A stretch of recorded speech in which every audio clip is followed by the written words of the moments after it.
तो चलिए आज बात करते हैं एक ऐसी कहानी की जो एक माँ और बेटी से शुरू होती है, जिनकी एक बिल्कुल आम सी दोपहर अचानक एक बुरे सपने में बदल जाती है।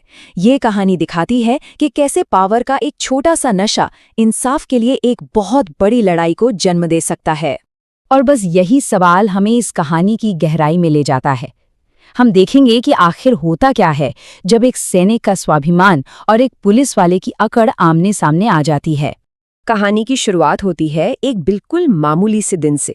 सोचिए, एक माँ बेटी अपनी पुरानी स्कूटी पर घर का कुछ सामान लेने निकली हैं, लेकिन उन्हें क्या पता था कि आगे सड़क पर सिर्फ कोई ट्रैफिक पुलिस वाला नहीं, बल्कि वर्दी के पीछे छिपा एक जबरदस्त अहंकार खड़ा है। एक ऐसा अहंकार जिसने न सिर्फ उन्हें जलील किया बल्कि पूरे सिस्टम को चुनौती दे डाली। तो कहानी का पहला हिस्सा, वो पल जहां से ये सारा बवंडर शुरू हुआ। एक जरा सी बात, एक अपमान, और उसके बाद जो हुआ। तो सीन कुछ ऐसा है। सड़क के एक तरफ आर्मी कैप्टन अंजना राठौर अपनी माँ के साथ, और दूसरी तरफ जीप के बोनेट पर पैर रखे मूंछों पर ताव देता हुआ इंस्पेक्टर रमाकांत शिंदे। एक तरफ वो जो देश की सेवा करती है, और दूसरी तरफ वो जो कानून के नाम पर रौब जमाता है। अब देखिए, अंजना ने तो बड़े आराम से सारे कागज दिखाए, बहुत विनम्रता से बात की, पर इंस्पेक्टर साहब का तो ईगो हर्ट हो गया। उनके लिए ये कानून का पालन करवाना नहीं था, ये तो अपनी पावर दिखाने का एक मौका था, और उनके ये शब्द उस टकराव की बस एक शुरुआत थे। अब भाई, जो इंसान सरहद पर दुश्मनों से नहीं डरता, वो यहाँ कैसे डर जाती? अंजना ने बिल्कुल शांति से लेकिन एकदम मजबूती से जवाब दिया। बस उसे उसकी ड्यूटी याद दिलाई थी। पर कभी कभी सच बोलना ही सबसे बड़ा गुनाह बन जाता है ना? और फिर वो हुआ जो किसी ने सोचा भी नहीं था। कानून सिखाने की बात क्या की, इंस्पेक्टर ने कानून को ही हवा में उड़ा दिया। जवाब मुंह से नहीं, हाथ से दिया। वो एक जोरदार थप्पड़ जो सिर्फ अंजना के गाल पर नहीं, बल्कि एक सैनिक के सम्मान पर, एक नागरिक के भरोसे पर पड़ा था। बात यहीं खत्म नहीं हुई। अपमान का ये सिलसिला रुका नहीं। उन्हें किसी मुजरिम की तरह धक्के मारकर पुलिस जीप में ठूस दिया गया, और सड़क पर खड़ी भीड़ बस तमाशा देखती रही। किसी की हिम्मत नहीं हुई कुछ बोलने की। मतलब एक पर्सनल बेइज्जती अब एक ऑफिशियल अन्याय बन चुकी थी। तो अब कहानी उस रात की तरफ मोड़ती है जो उन दोनों माँ बेटी के लिए किसी बुरे सपने से कम नहीं थी। एक ऐसी रात जो थाने की चार दीवारी के पीछे का घिनौना सच बाहर लाने वाली थी। उन्हें एक गंदी, बदबूदार सी कोठरी में फेंक दिया गया। रात जैसे जैसे बढ़ती गई, शांति देवी जो कि अस्थमा की मरीज थी, उनकी सांस उखड़ने लगी।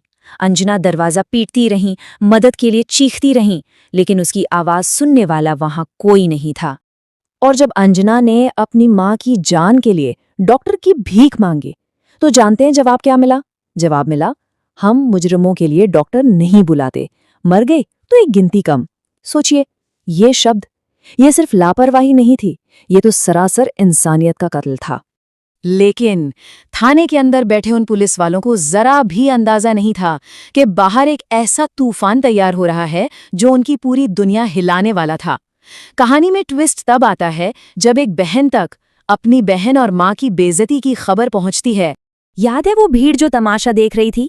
उसी भीड़ में एक लड़के में चुपचाप सब कुछ अपने फोन में रिकॉर्ड कर लिया था, और बस उसने वो वीडियो सोशल मीडिया पर डाल दिया। इसके बाद जो हुआ वो किसी क्रांति से कम नहीं था। पुलिस की वो गुंडागर्दी, वो वीडियो जंगल की आग की तरफ सहला और पूरे सिस्टम को सवालों के घेरे में खड़ा कर दिया।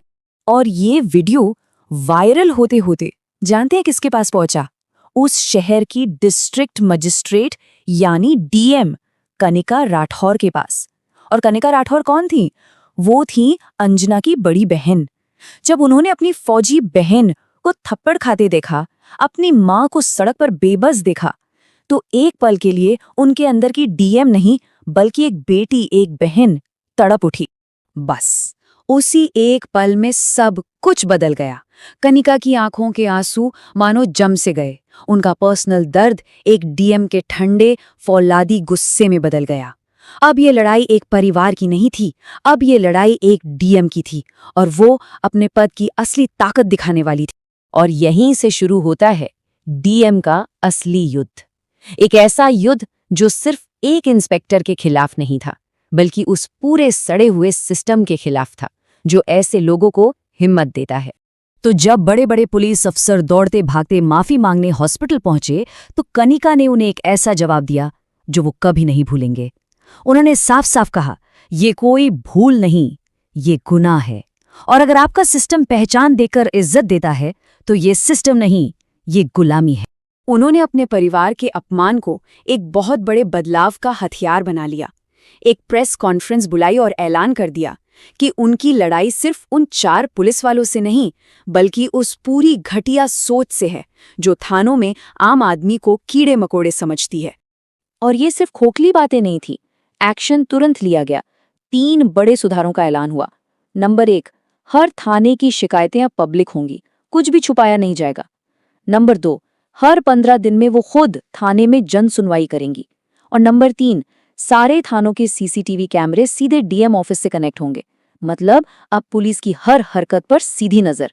ये पारदर्शिता लाने के लिए एक जबरदस्त कदम था। अब देखिए, जब आप सिस्टम को चुनौती देते हैं ना, तो सिस्टम भी चुप नहीं बैठता, वो पलट कर वार करता है। तो लड़ाई अब एक नए लेवल पर पहुंच चुकी थी। एक तरफ अकेली डीएम और दूसरी तरफ पूरा का पूरा पॉलिटिकल और एडमिनिस्ट्रेटिव सिस्टम। तो फिर क्या था? कनिका के खिलाफ साजिशें होने लगीं, पॉलिटिकल प्रेशर बनाया गया कि उन्हें पद से हटाओ, उनका ट्रांसफर ऑर्डर तक निकाल दिया गया। लेकिन सिस्टम एक चीज भूल गया था, जनता की ताकत। लोग उनके सपोर्ट में सड़कों पर उतर आए। सोशल मीडिया पर #SupportRDM ट्रेंड करने लगा।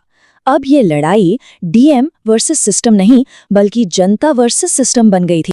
मामला इतना बढ़ा कि आखिरकार उन्हें खुद चीफ मिनिस्टर ने बुला लिया। अब सोचिए, पावर के सबसे ऊंचे लेवल पर भी कनिका राठौर अपने स्टैंड से 1 इंच नहीं हिली। उन्होंने साफ कह दिया, उन्हें कुर्सी की नहीं, न्याय की फिक्र है। और इसका जो नतीजा निकला वो हैरान करने वाला था। जनता का जबरदस्त सपोर्ट और कनिका के फौलादी इरादों के आगे सरकार को झुकना पड़ा। न सिर्फ उनका ट्रांसफर ऑर्डर कैंसिल हुआ, बल्कि उन्हें पूरे राज्यों में पुलिस रिफॉर्म के लिए एक नए अभियान का हेड बना दिया गया। क्या शानदार जीत थी ये! तो ये कहानी हमें यही सिखाती है कि अगर एक अकेला इंसान भी हिम्मत करके सच के लिए खड़ा हो जाए, तो उसकी आवाज में पूरी व्यवस्था को हिलाने की ताकत होती है। अब सवाल ये है कि अगली बार जब कोई ऐसा टूटा हुआ सिस्टम हमारे सामने आएगा, तो क्या हम चुपचाप तमाशा देखेंगे या हम भी एक आवाज बनेंगे?